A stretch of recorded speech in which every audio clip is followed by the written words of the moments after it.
तो ये रहा हमारा आज का पहला क्वेश्चन। ये क्वेश्चन 2019 में नीट में आया था। इसका मतलब है कि इस तरह के क्वेश्चंस को अब हम आगे आने वाले नीट के एग्ज़ाम में एक्सपेक्ट कर सकते हैं, राइट। तो देखिए क्वेश्चन क्या कहता है। क्वेश्चन कहता है कि एक फोर्स है F जिसकी वैल्यू दे रखी है 20 + 10y, है ना। फोर्स है 20 + 10y। क्या करता है भैया ये फोर्स? ये force acts on A particle in y direction. ठीक, मतलब कि अगर मैं ऐसे बना दूं एक्सिस, देखिए यहाँ पे मेरा पार्टिकल है मान लो, तो इस डायरेक्शन में इस पे फोर्स लग रहा है। ये फोर्स कितना है? 20 + 10y। क्या करता है भैया ये फोर्स? ये फोर्स बॉडी को y = 0 से y = 1 तक मूव करके ले जाता है। देखिए ये हो गया आपका y = 0 और यहाँ पे कहीं ले लीजिए ऐसे y = 1। तो पार्टिकल किस डायरेक्शन में मूव कर रहा है? पार्टिकल देखिए इस डायरेक्शन में ऐसे यहाँ से यहाँ तक मूव कर रहा है। ये x एक्सिस है, ये y एक्सिस है। आपको क्या निकालना है? आपको निकालना है वर्क डन बाय फोर्स। तो देखो बेटा, इस क्वेश्चंस को करने के लिए तुम्हारे पास अब दो मेथड बिल्कुल तैयार हैं। पहला मेथड क्या है? पहला मेथड है आप वो फार्मूला अप्लाई करेंगे, क्योंकि आपका जो फोर्स है, देखिए आपका जो फोर्स है वो y का फंक्शन है और हमेशा y डायरेक्शन में लग रहा है। तो मेरे लिए तो बिल्कुल ही फार्मूले पर है। तो मैं एक तरीका तो ये है, ऐसे कर लूँ कि W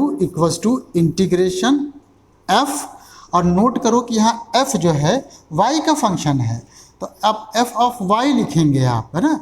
और जब यहाँ y लिखेंगे तो dy भी यहाँ लिखना पड़ेगा आपको, क्योंकि फंक्शन जिसका मतलब फोर्स जिसका फंक्शन है उसी वेरिएबल के रिस्पेक्ट में हम इसको इंटीग्रेट कर सकते हैं। तो ये हो गया आपका 0, यहाँ से हो गया 1 आपका। ठीक, चलो रखो, वैल्यू रखोगे तो यहाँ आ जाएगा 20 + 10y, 20 + 10y, है ना। ये ब्रैकेट में कर देना और ये dy, ये 0 से 1 तक।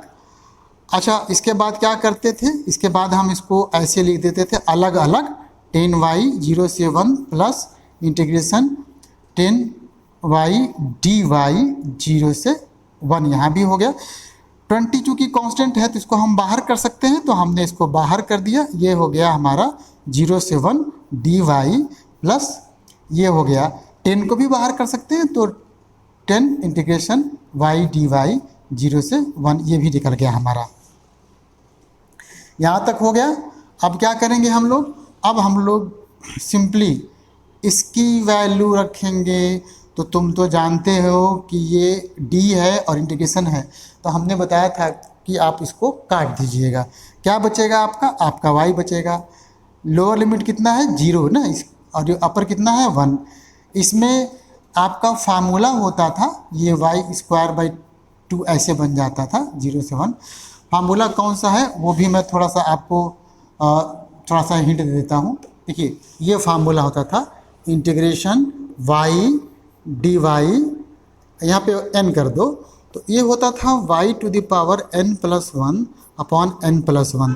तो देखो बेटा, हमारा n के जगह पे यहाँ पे देखो 1 है, तो 1 में मैंने 1 जोड़ा, y का स्क्वायर हो गया, और जो अभी एक्सपोनेंट में बना मतलब 2, उससे हमने इसको डिवाइड कर दिया। सिंपल सा तरीका है ये। तो जब ये इसकी जब वैल्यू रखते हैं तो तुमको याद होगा कि अब इस y को 1 से रिप्लेस करते हैं तो 1 हो गया, फिर करते हैं माइनस, फिर इसी y को इस 0 से रिप्लेस करते हैं तो हो गया 0। यहाँ देखो ये 2 से तो फट से काट दो पहले, तो 5 हो गया ये। अच्छा, अब क्या करोगे?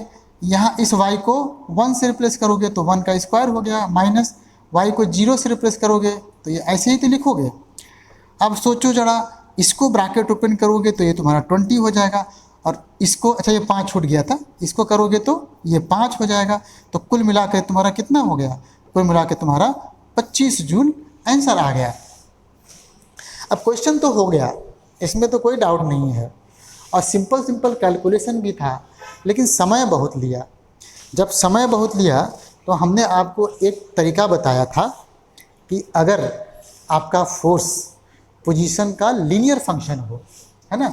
ये बताया था कि अगर आपका फोर्स जो है मान लीजिए ये इस फॉर्मेट का हो, ए एक्स प्लस बी के फॉर्मेट का हो, जहाँ पर ए और बी क्या है, ये कांस्टेंट्स होने चाहिए, ये कांस्टेंट्स या कोई नंबर होने चाहिए, कोई नंबर होने चाहिए, 2 3 4 5 कुछ भी हो सकते हैं। तो तब हम कहेंगे कि मेरा फोर्स इस पोजीशन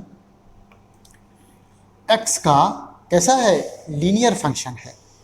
और जब लीनियर फंक्शन होता था तो वर्क डन निकालने के लिए आप क्या करते थे, उसके लिए फार्मूला था आपका F of x1 plus F of x2 divided by 2।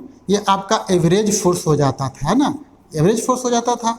और इसी एवरेज फोर्स में आप मल्टीप्लाई कर देते थे डिस्प्लेसमेंट से, मतलब ये इससे ऐसे मल्टीप्लाई कर देते थे। सिंपल सा फार्मूला था। अब जरा बताओ, क्या ये चीज़ तुम यहाँ अप्लाई कर सकते हो? यहाँ भी हम लोग इस चीज़ को अप्लाई कर सकते हैं, बशर्ते कि हम इस बात को समझ लें कि मेरा जो फोर्स है वो x का फंक्शन नहीं है, वो हमारा फोर्स y का फंक्शन है। तो जहाँ जहाँ x है वहाँ वहाँ हम y लिख देंगे, तो मेरा करस्पॉन्डिंग फार्मूला निकल जाएगा, है ना। ये वर्क हो जाएगा, ये पूरा वर्क हो जाएगा आपका। तो देखिए फिर करते हैं हम लोग। यहाँ क्या हो जाएगा, ये हो जाएगा वर्क इक्वल्स टू, सोचो y1 कितना है तुम्हारा, y1 बोला तो जो स्टार्टिंग में पार्टिकल का पोजीशन था वो तो 0 है, तो यहाँ पे तुम 0 रख दोगे तो तुम्हारा F1 निकल जाएगा, F1 निकल जाएगा, है ना।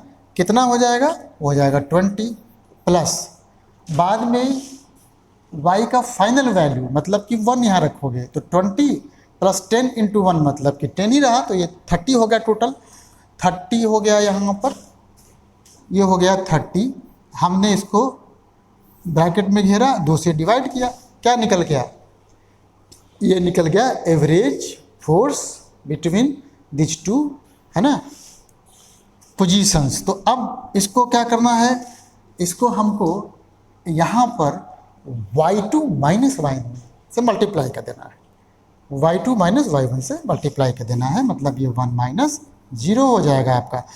अरे तो यहाँ साफ साफ दिख रहा है, 30 और 20 50 हुआ, 50 को तुमने 2 से भाग दिया तो यह बन गया 25 जूल।